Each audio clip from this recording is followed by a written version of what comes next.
Nous continuons notre étude des pères de l'Église en voyant comment ils ont parlé de Marie Vierge et Mère. Pourquoi ils en ont parlé? Ce n'était pas d'abord par dévotion, c'était parce que Marie, Vierge et Mère, était la meilleure garantie pour parler du Christ. C'était le signe de la véritable identité du Christ. Et ça l'est encore aujourd'hui. Quand on parle de Marie, on a comme la clé de voûte qui permet à l'édifice de la théologie de bien tenir. Et quand on n'en parle plus, bien souvent, on produit des erreurs. Je m'explique. On a déjà aperçu qu'il y avait, par exemple, des juifs ou des païens qui critiquaient la croyance chrétienne que Jésus est fils de Dieu, qu'il est Dieu. Eh bien, ces mêmes juifs et ces mêmes païens, ils vont faire des calomnies. Ils vont dire que Jésus est né de la fornication. Pourquoi est-ce que c'est lié? Eh bien, si on fait une calomnie sur l'origine du Christ, c'est beaucoup plus facile ensuite de nier sa prétention à être fils de Dieu. On a aussi aux marges du christianisme, dans les courants gnostiques, dans les courants antichristiques, c'est-à-dire dans les courants qui reprennent certaines idées du christianisme, comme par exemple la possibilité d'un salut total, d'une rédemption complète, d'une divinisation, mais sans le Christ, en considérant que nous sommes Dieu nous-mêmes et que nous n'avons qu'à avoir une gnose, une connaissance pour être divinisés. Pas besoin de Jésus. Dans de tels courants, il faut rejeter Marie. Et donc, en rejetant Marie, on va nier que Jésus soit vrai Dieu, vrai homme. Et donc, on va dire ensuite que nous sommes à nous-mêmes notre propre Rédempteur. De même pour les courants messianistes qui veulent sauver le monde. Sans le Christ, il faut aussi réduire Jésus à un prophète, à un simple homme. Au contraire, dès lors que l'on parle de Marie, Vierge, Mère, on est amené à parler du mystère de l'incarnation, de Jésus qui naît d'une mère vierge, parce que Jésus finalement vient d'en haut, comme nous dit l'évangile de Matthieu chapitre 5 verset 1, et l'évangile de Jean dans le discours du pain de vie. Jésus vient d'en haut, c'est pour ça qu'il vient d'une mère vierge. Et pourtant il vient réellement, il est réellement homme, il a vraiment une maman qu'il a portée dans son ventre et qu'il a allaitée. Eh bien, quand on a un enseignement sur Marie, Vierge et Mère, on est amené à parler de Jésus, vrai Dieu et vrai homme, de façon très simple, très concrète. Et ce faisant, on a à la fois une réponse aux païens ou aux juifs, et une réponse à ceux qui vont dans les voies des antichrists, des gnoses ou des messianismes.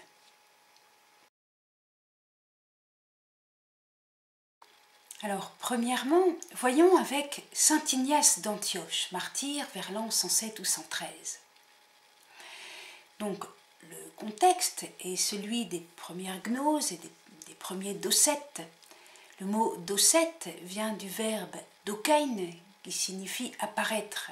C'est-à-dire, ce sont des gens qui pensent que quand on dit que le Verbe s'est fait chair, c'est seulement que les disciples ont cru, ont pensé que l'homme qu'ils voyaient était Dieu. Mais en fait, Dieu les a trompés. C'était pas vraiment Dieu, c'était juste une apparence. C'est assez horrible, hein. Les docètes pensent que Dieu peut tromper l'homme. Et que l'homme qui voit l'apparence d'un homme pense que c'est vraiment un vrai homme, vrai Dieu. Il y a dans l'idée du docétisme une grande tristesse, un doute très profond. Et si Jésus n'est que l'apparence d'un homme, mais qu'il n'est pas un véritable homme, alors Ignace d'Antioche répond avec humour, « Si c'est une apparence tout ce qui a été fait par le Seigneur, moi aussi, je suis en apparence enchaîné. » En effet, il était emprisonné et il est mort martyr. Eh bien, moi aussi, je suis en apparence enchaîné. Un air de dire, c'est en apparence que Jésus a été crucifié. Vous sentez, si c'est qu'en apparence qu'il a souffert, on peut trahir Jésus, quoi, c'est pas grave. On peut être bourreau de Jésus, c'est pas grave, c'est qu'une apparence. Il fait semblant, il fait la comédie.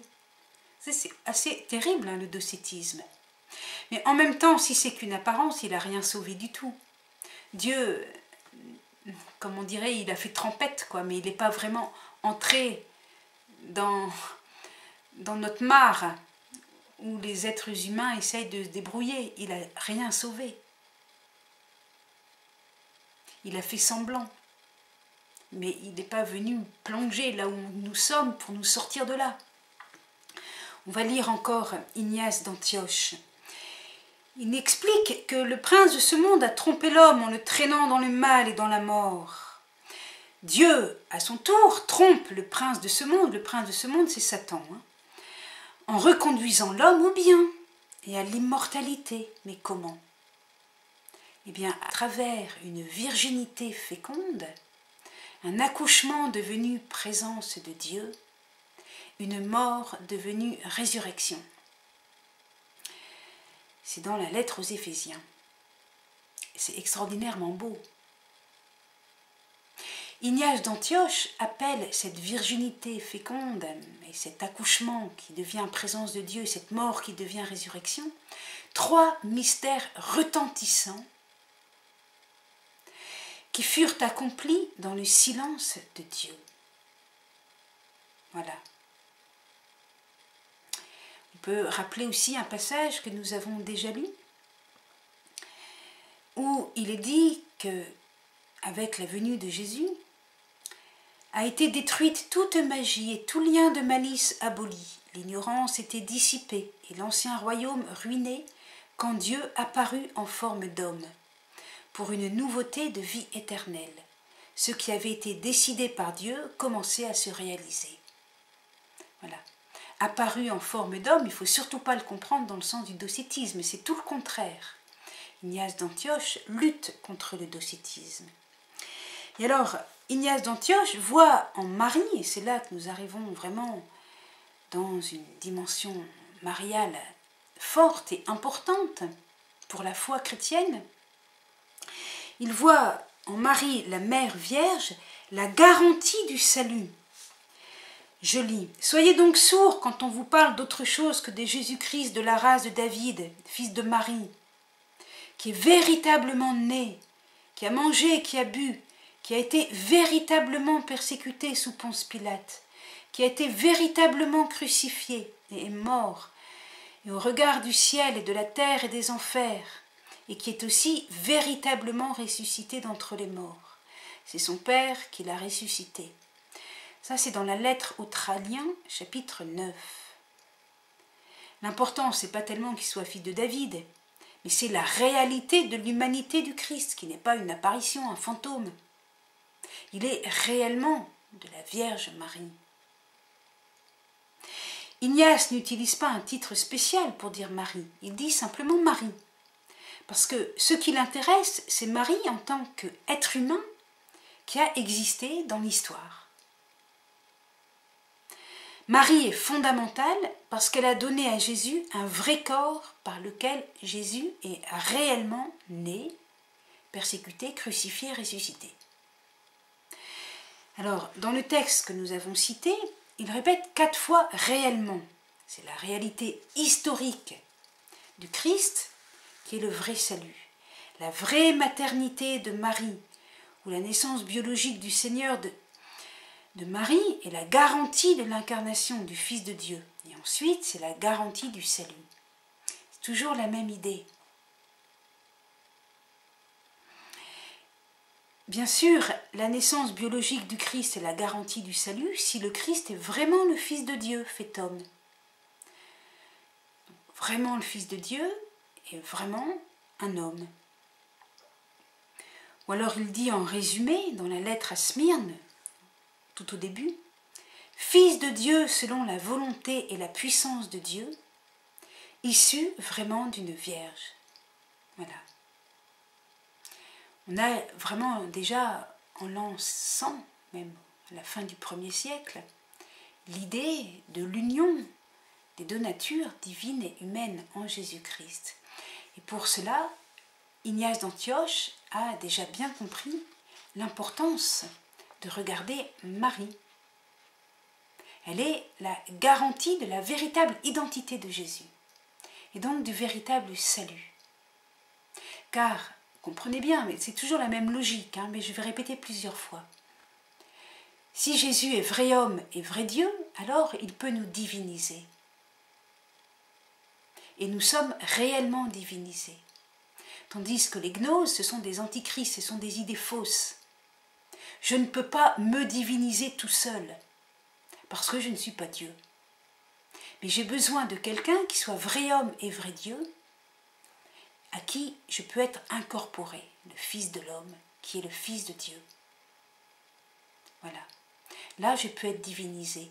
De même, pour sauver le monde, pour établir le royaume de Dieu, le règne de Dieu, il faut être Dieu. Tous ceux qui essayent de sauver le monde par des royaumes humains n'apportent que la guerre, et la guerre universelle. C'est un faux salut, c'est un antichrist. Donc Ignace d'Antioche, qui voit les erreurs déjà accompagner l'évangélisation, voit en Marie la garantie de la bonne évangélisation, la garantie de la vraie identité de Jésus, notre Sauveur. Sauveur personnel pour la divinisation de chacun et Sauveur du monde pour le salut du monde. Merci. Saint Justin, lui aussi, voit dans la Vierge Marie un signe pour comprendre le projet de Dieu, un signe de crédibilité pour le message chrétien. En fait, la question des hommes de ce temps, comme la question des hommes de notre temps, c'est qui sommes-nous? Où allons-nous? Pourquoi on vit? Quel est le but du monde, de l'univers? Et puis aussi, la question c'est mais pourquoi Dieu s'incarne? Et pourquoi Dieu s'incarne d'une vierge? Ce sont les mêmes questions au IIe siècle ou aujourd'hui, les mêmes. Et la réponse de Saint Justin est assez simple. Il nous dit que la naissance de Jésus, de Marie vierge, est un signe de crédibilité donné aux païens, pour les aider à croire que c'est Dieu qui s'incarne. Et pourquoi Dieu s'incarne, si ce n'est pour nous ouvrir la vie divine, pour nous unir à lui? S'il vient chez nous, c'est pour nous inviter chez lui. S'il vient chez nous, c'est pour se faire connaître, et donc pour nous faire entrer dans son intimité. Justin explique aussi, en même temps, dans le même passage, que si Dieu s'incarne d'une vierge, c'est pour montrer l'accomplissement de l'antique prophétie. Isaïe chapitre 7, verset 14, voici que la jeune fille, que la Vierge est enceinte. Ainsi donc, c'est un motif de crédibilité pour l'incarnation. Et c'est donc un signe que l'homme est sauvé, que Dieu est venu. Marie est le chemin de Dieu pour se faire homme et le chemin de l'homme pour comprendre le projet de Dieu.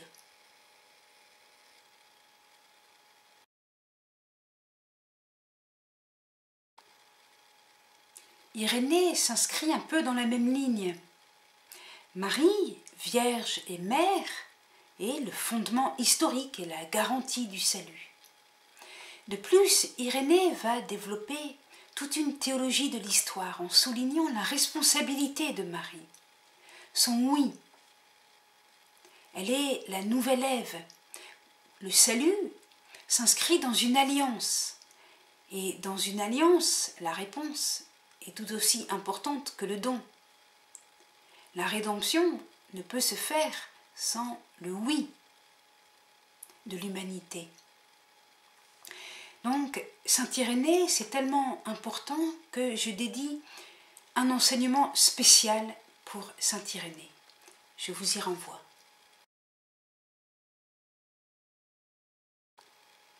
Origène. Origène, à Alexandrie, appelait Jésus homme-dieu, théanthropos. Et il appelait Marie mère de Dieu, nous le savons, dans l'histoire ecclésiastique de Socrate. Les anciens n'ont pas hésité, ils ont eu l'audace d'appeler Marie mère de Dieu. Origène lui-même, dans le premier tome de ses commentaires sur l'épître de l'apôtre aux Romains, explique comment elle est appelée mère de Dieu et examine cela largement. Il reste à savoir, est-ce que Origène avait vraiment approfondi ce qu'on va appeler plus tard la communication des idiomes, c'est-à-dire la communication entre les caractéristiques de la divinité et de l'humanité, pour mesurer toute la profondeur de la signification du titre Mère de Dieu.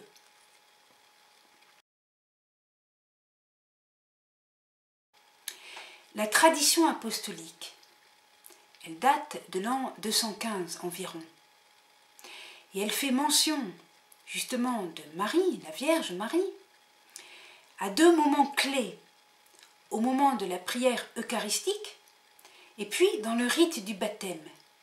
C'est très important, cela veut dire que Marie est insérée dans des proclamations qui sont des proclamations tout à fait dogmatiques en l'an 215 après Jésus-Christ. Je lis. Anaphore eucharistique, tradition apostolique, chapitre 4. Nous te rendons grâce, ô Dieu, pour ton enfant bien-aimé Jésus-Christ, que tu nous as envoyé en ces derniers temps comme sauveur, rédempteur et messager de ton dessein, qui lui est ton Verbe inséparable par qui tu as tout créé, et que, dans ton bon plaisir, tu as envoyé du ciel dans le sein d'une Vierge, et qui, ayant été conçu, s'est incarné et s'est manifesté comme ton Fils, né de l'Esprit Saint et de la Vierge. Né de l'Esprit Saint et de la Vierge. Alors, dans le rite du baptême, dans la nuit de Pâques, on demande aux catéchumènes au moment de la seconde immersion, c'était des baptêmes par immersion, « Crois-tu en Christ Jésus, Fils de Dieu, né par l'Esprit Saint de Marie la Vierge ?» Vous voyez aussi que le titre Marie la Vierge est très solennel. Il y a déjà la forme d'un culte marial. Et alors pourquoi parler de Marie dans des moments si importants? Eh bien parce qu'on l'a compris avec Justin et avec Irénée, parce que Marie, et avec Ignace d'Antioche, parce que Marie est la garantie de la véritable identité du Christ, vrai Dieu, vrai homme. Elle est donc la garantie du salut, et donc de la véritable, de l'authentique façon de vivre les sacrements du salut, que sont le baptême et l'Eucharistie.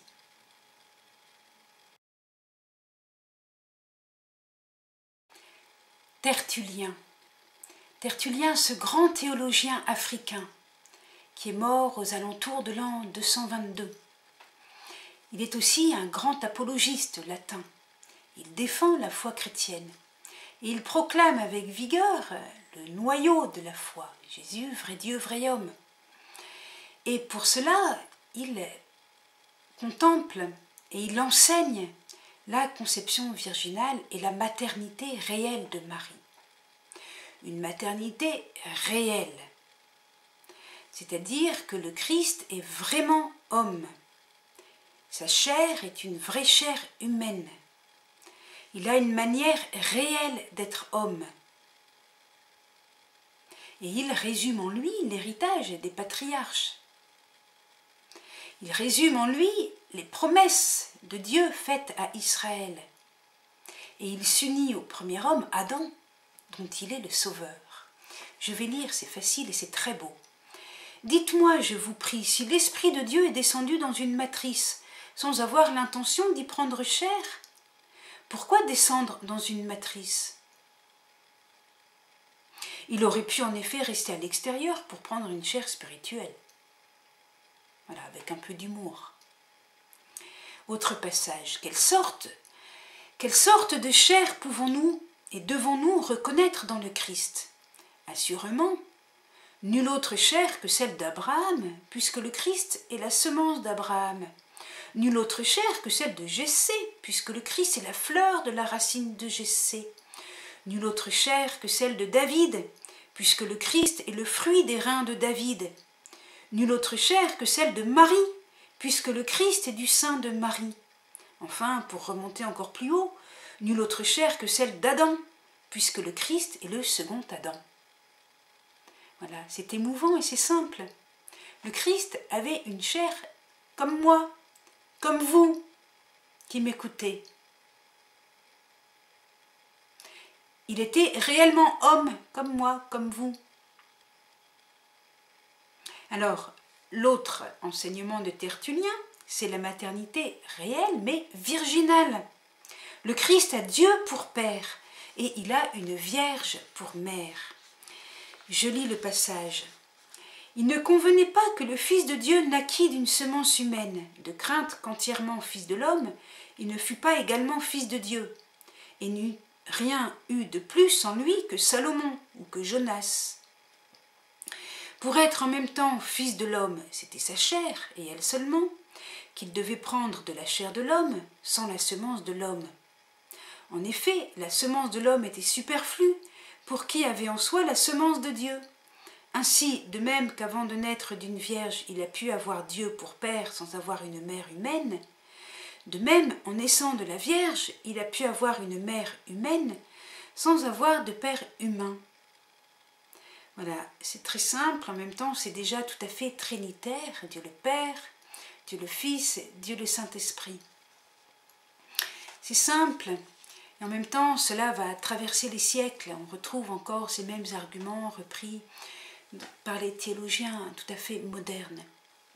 J'ouvre tout de même une petite parenthèse, c'est que on s'aperçoit à la fin de cette étude sur les premiers siècles, deuxième et troisième siècle, que l'expression fils de l'homme a été appauvrie de sa dimension qui signifiait royaume collectif. Et donc on va perdre un petit peu l'idée que Jésus nous incorpore en lui en tant que fils de l'homme et que donc la rédemption n'est pas quelque chose qui fonctionne comme une substitution de Jésus qui souffrirait à notre place, mais que ça fonctionne aussi, bien sûr Jésus fait pour nous, à notre place aussi, mais qu'il fonctionne comme quelqu'un qui veut nous incorporer en lui. Heureusement, si cette interprétation du Fils de l'homme se perd un peu, il y a saint Paul qui a remplacé cette thématique par la thématique du corps du Christ. Alors, la thématique du corps du Christ laisse place justement à l'Église comme corps du Christ, donc comme royaume, comme communauté, comme famille, et aussi où nous sommes incorporés au Christ comme membres. Il y a donc une évolution du langage sans que rien ne soit perdu. Merci. Nous allons conclure en peu de mots ce que nous avons découvert à travers les premières professions de foi, populaires par les anciens de l'église de Smyrne, les oracles sibyllins, Ignace d'Antioche, les premières confrontations avec les opposants à la foi chrétienne et avec les premières hérésies, le courage avec lequel les pères de l'Église ont défendu la foi en Jésus, Rédempteur, Sauveur, vrai Dieu, vrai homme. Et enfin, cette clé de voûte, Marie, qui parce qu'elle est vierge et mère, rappelle de façon très brève, en résumé, que Jésus est vrai Dieu et vrai homme, et que par conséquent il est adoré comme Dieu, et en même temps il est imité comme homme. Et nous qui sommes ses disciples, nous pouvons effectivement le suivre, car il est homme comme nous, et il nous conduit vers le Père. Et nous avons vu que déjà les premiers pères de l'Église ont des expressions trinitaires. Nous avons vu aussi que tout cela s'enracine comme des commentaires de tel ou tel verset de l'Écriture qui nous parle de Jésus comme plus grand que les prophètes, de Jésus comme fils de l'homme, comme fils de Dieu, comme Verbe qui s'est fait chair, comme Christ, oint de l'Esprit Saint, oint par le Père. De l'Esprit Saint, on a donc le Père, le Fils et l'Esprit Saint. Voilà, merci, au revoir.